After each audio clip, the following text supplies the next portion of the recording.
Assalamualaikum warahmatullahi wabarakatuh. Perkenalkan, nama saya Muhammad Rizky Ramadan, asal Fakultas Hukum Universitas Lampung. Izin membacakan materi hukum tertulis, hukum tidak tertulis, dan hukum adat atau kebiasaan. Hukum tertulis adalah hukum yang dicantumkan dalam berbagai peraturan perundang-undangan. Contoh, hukum pidana dituliskan pada KUHP Pidana, hukum perdata dicantumkan pada KUHP Perdata.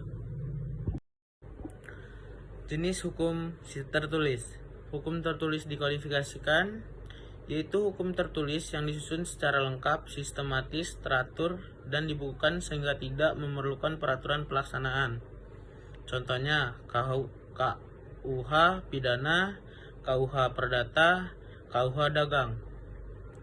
Hukum tertulis tidak dikodifikasikan adalah hukum tertulis yang penyusunannya secara tidak lengkap, tidak sistematis, dan terpisah-pisah, sehingga dalam penerapannya masih diperlukan peraturan pelaksanaan, contohnya UU dan PP.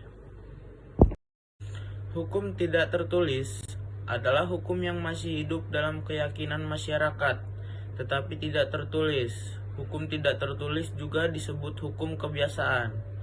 Hukum tidak tertulis ditaati seperti halnya peraturan perundang-undangan, contohnya hukum adat dalam berbagai masyarakat Indonesia. Perbedaan hukum tertulis dan hukum tidak tertulis.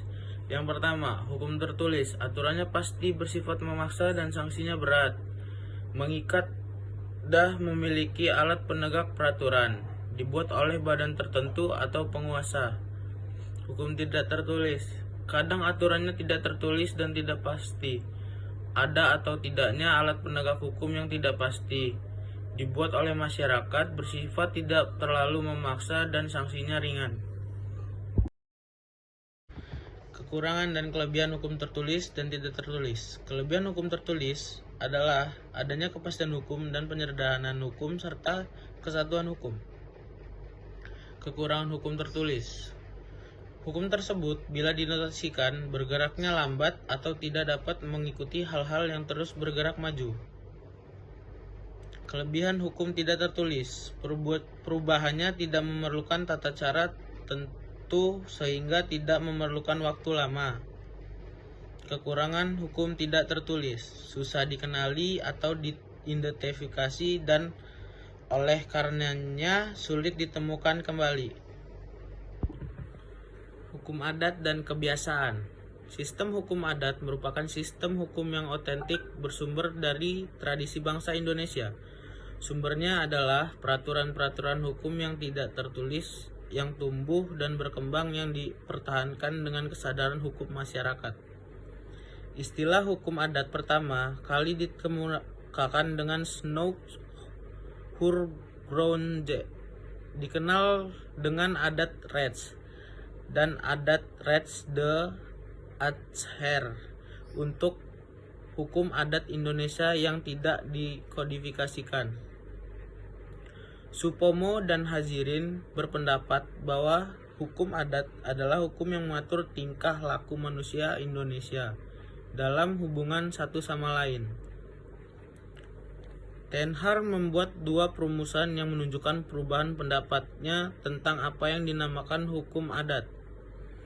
Yang pertama, hukum adat lahir dan dipelihara oleh keputusan-keputusan warga masyarakat hukum adat, terutama keputusan yang berwibawa dari kepala rakyat yang membantu pelaksanaan perbuatan hukum ataupun sengketa. Yang kedua, hukum adat yang berlaku tersebut hanya dapat diketahui dan dilihat dalam bentuk keputusan-keputusan para fungsionaris hukum tersebut. Sistem hukum adat di Indonesia. Sistem hukum adat di Indonesia merupakan non-statuter, di mana sebagian besar adalah hukum kebiasaan dan sebagian kecil adalah hukum Islam. Sekian dari materi yang telah saya bacakan tentang hukum tertulis, tidak tertulis, dan hukum adat atau kebiasaan. Terima kasih. Assalamualaikum warahmatullahi wabarakatuh.